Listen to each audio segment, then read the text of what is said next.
In April 2015, the nation of Liberland popped into existence. There was no violent overthrow or political negotiations. One man and his associates simply hoisted a flag and proclaimed that a small patch of no man's land between Serbia and Croatia was now the micronation of Liberland.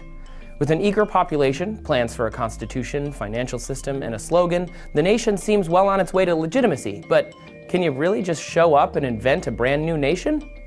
Technically, yes. So, how exactly do you do it?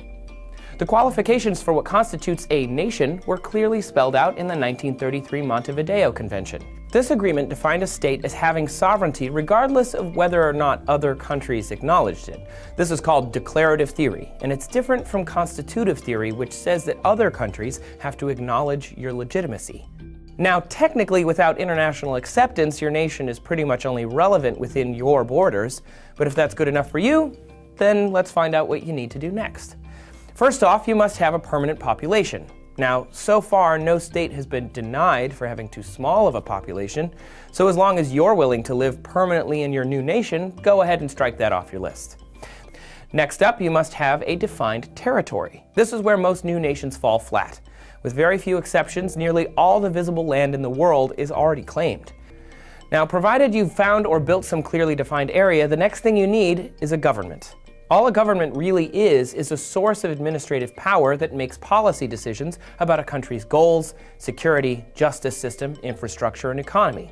So to figure out what kind of political system you like, democratic, despotic, anarchist, that's up to you. And draft a quick constitution laying out your micronation vision, and that should do it.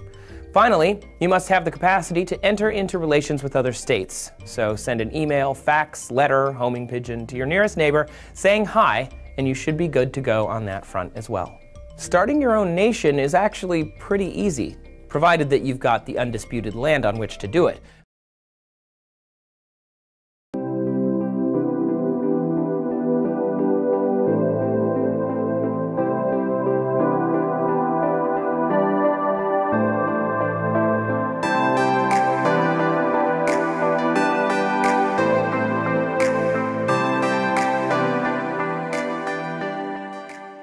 What decides if a country is a country is essentially whether or not other countries agree that the country is indeed a country.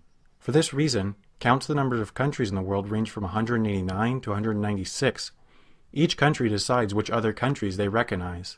If 100 UN member states suddenly recognize your basement as its own country, then it generally would be accepted that your basement is its own country.